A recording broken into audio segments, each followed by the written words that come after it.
आप बताओ, घर में बहन बेटी मेहनत से अपना काम करती है, भाई भी करते हैं, लेकिन दारू पी के आए और घर बिगड़ जाए, होता कि नहीं होता ऐसा? शराब के लिए घर में श्राप के बराबर है शराब।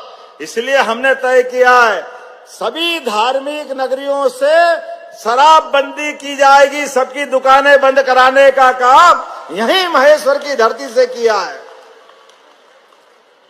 लगातार समाज हितैषी, अब बहन बेटी घर में है, दारू पी के आ गए भैया, अब वो उनको संभालो कि बच्चों को संभालो।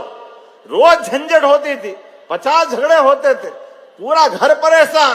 तो हमने कहा ये धीरे धीरे करके आपकी तो महेश्वर, मंडलेश्वर नगर परिषद में दुकान बंद, एक भी दुकान यहां शराब की नहीं मिलेगी, और उज्जैन से भी बंद करने वाले हैं। क्या ओंकारेश्वर, क्या ओरछा राजा राम की नगरी, क्या नर्मदा का उद्गम अमरकंटक, कहां ओंकारेश्वर, कहां सलकनपुर की मैया, कहां कटनी में मैहर की माताजी, सारे स्थानों पर 17 जगह दारू की दुकानें बंद करने का हमारी सरकार के द्वारा निर्णय किया है और नीतिगत फैसला लिया है। खाली बोल नहीं रहे, अगले साल 1 अप्रैल के बाद एक भी दुकान इन क्षेत्रों में चालू नहीं मिलेगी, और धीरे धीरे करके भगवान चाहेगा और आगे बढ़ेंगे, बाकी भी बंद करेंगे धीरे धीरे। ये हमारी सरकार की पॉलिसियां है। हमने भी निर्णय किया है, यशस्वी प्रधानमंत्री के नेतृत्व में जब से हमारी सरकार बनी, किसानों की बेहतरी के लिए, महिलाओं की बेहतरी के लिए, युवाओं की बेहतरी के लिए और गरीब वर्ग के कल्याण के लिए समान रूप से काम कर रहे हैं। नदी जोड़ो अभियान, बड़े बड़े नदी जोड़ो अभियान, कहां आज बताओ। मैं अभी माननीय कैलाश जी भाई साहब से कह रहा था कि यहाँ जितने लोग बैठे और रास्ते में अभी हम आ रहे हैं तो मकान तो क्या महल बन गए, क्या जोरदार आनंद आ रहा है।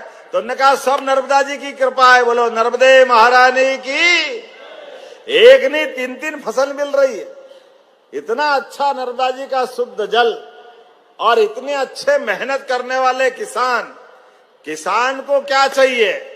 खेत को केवल पानी लगा दो। हमने पारस पत्थर नहीं देखा, लेकिन जैसे ही पानी लगे तो खेत की फसल सोना हो जाती है। ये पक्का मालूम है किसानों को, इससे बढ़कर कुछ नहीं है। खेतों में पानी लग जाए, खेत पे बिजली मिल जाए और मेहनत कर किसान हो तो कोई बात की कमी नहीं होती। हमने तय किया कि धीरे धीरे करके राज्य से आगे जाकर के शराब बंदी की तरफ राज्य बढ़े। उस सिलसिले में हमने नीतिगत निर्णय लिया कि पहले चरण में जो 17 हमारे अलग अलग प्रकार के नगर हैं, उन नगर से नगर पालिका, नगर परिषद, नगर पंचायत, इनके अंदर शराब की दुकानें बंद कराएंगे और इन दुकानों को दूसरी जगह शिफ्ट भी नहीं करेंगे। ये हमेशा के लिए बंद कराने का इसमें निर्णय किया है।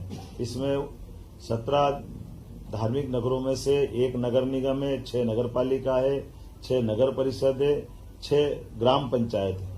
और ये जैसे उज्जैन नगर निगम संपूर्णतः शराब की दुकानों से बंदी रहेगी। दतिया नगर पालिका, यहाँ भी यही पूरी शराब बंदी रहेगी। पन्ना ये भी नगर पालिका है, नगर पालिका क्षेत्र में शराब की दुकानें बंद रहेगी। मंडला नगर पालिका, मुल्ताई नगर पालिका, मंदसौर पशुपतिनाथ की नगरी, ये भी इसी प्रकार से इनके साथ बंद रहेगी। मैहर की माताजी का नगर पालिका क्षेत्र ये शराब की दुकान से प्रतिबंधित रहेगा। ओंकारेश्वर की नगर परिषद, महेश्वर की नगर परिषद, मंडलेश्वर की नगर परिषद, ओरछा और चित्रकूट की नगर परिषद और अमरकंटक, खास करके चित्रकूट और अमरकंटक हम सब ध्यान दें इस मामले में।